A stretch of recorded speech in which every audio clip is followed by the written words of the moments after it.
Negosyo founder Joey Concepcion is suggesting the revival of a 2018 proposal by a consortium to modernize NAIA. Concepcion floated the suggestion after a glitch halted air travel within Philippine airspace on New Year's Day. The rehabilitation project was supposed to undertake developments in 3 phases from 2021 to 2024. Concepcion said inefficiencies in the country's main airport translate to big losses, and the private sector can contribute so much if allowed to participate. Back in August 2018, the government granted an original proponent status for the consortium's plan to rehabilitate NAIA. In November 2019, the plan was approved by the NEDA board. However, in March 2020, former DOTR Secretary Art Tugade said he would cancel the unsolicited proposal and offer it to parties that are ready to accept the government's terms if a deal is not finalized. And in July that year, the consortium withdrew their proposal. The consortium, comprised of the country's top conglomerates Aboitiz Infracapital, AC Infrastructure Holdings, Alliance Global, Asia's Emerging Dragon Corporation, Philinvest Development Corporation, JG Summit Holdings, and Metro Pacific Investments Corp. Now, an opposition lawmaker is finding it curious that the airspace glitch happened at a time when the Transportation Department has floated yet again the idea of privatizing NAIA. Now, one key voice also making that push is Negosyo founder Joey Concepcion. We have him via phone. Joey, good day. Happy New Year. Thank you for joining us. Happy New Year as well. Okay, first, why make the push for NAIA's privatization in light of the air system error that happened on New Year's Day, when this really is not much of a NAIA or MIAA problem, but more of a problem with the Civil Aviation Authority? Well, way back in 2017, we were in discussions with the government and I was leading the private sector effort on how we can really help the Duterte administration. And one project at that time was to really have a really world-class airport, no? Mm-hmm. And that's when the consortium was formed.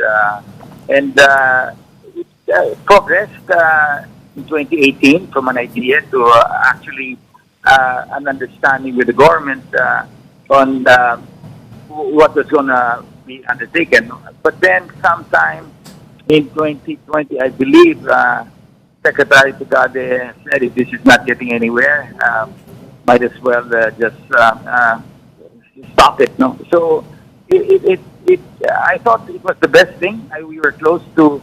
In fact, there was already agreement. But then again, at that time, the private sector decided to call it off as well because of government really not moving forward. No? But I think it's still a good idea. While this should not really be triggered because of what really happened a day ago, because that's something different, and I think that it just requires a backup system that in case that happens again, and that has happened in the past. But looking for long term, the government has been working on public-private partnerships. The President Marcos is in favor of PPPs, and we have seen the private sector really take the level at a much higher degree in terms of management and technology. And this is where the private sector has excelled over the past so many years in working with the government. So I believe that they should give it a second look. So basically, you're saying as well that what happened on New Year's Day did not really trigger this renewed push for the privatization of NAIA. Yeah, I think we can see airports being privatized, a lot of infrastructure projects being privatized, and I think the NAIA should be also privatized. But what guarantee will there be that the private sector will be acting in the best interest of the public, especially in a market where there really is practically no competition as well?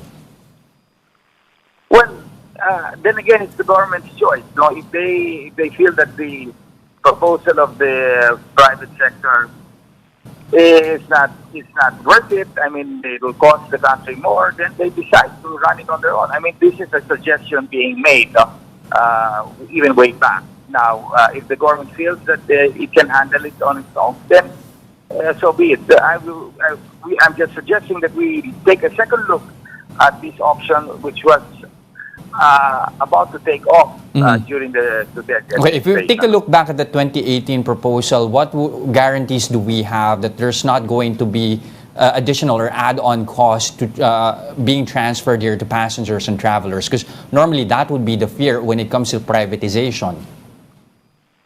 Well, unless the private sector can do it much better at a lower cost, then of course the government should not do that. No? I mean, let's wait if this consortium will be revived. I heard that they're starting to talk about it.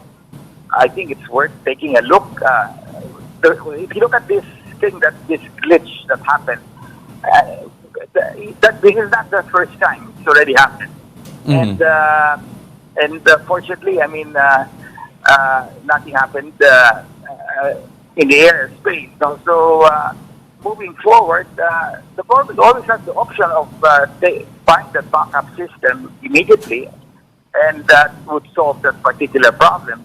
But maybe the private sector would have an idea, and I think if looking at their plans on how to maximize. No, do we really need 3 different terminals? No, can we just have one huge one? No, I mean, many ideas can be brought forward, and having it's a consortium. It's not just one of the bigger conglomerates taking the position. It's maybe 3 or 4 or even 5 at that time altogether. So it's worth looking at. It's something that I think under this administration, President Marcos would be open to, and he is a strong supporter for public-private partnerships.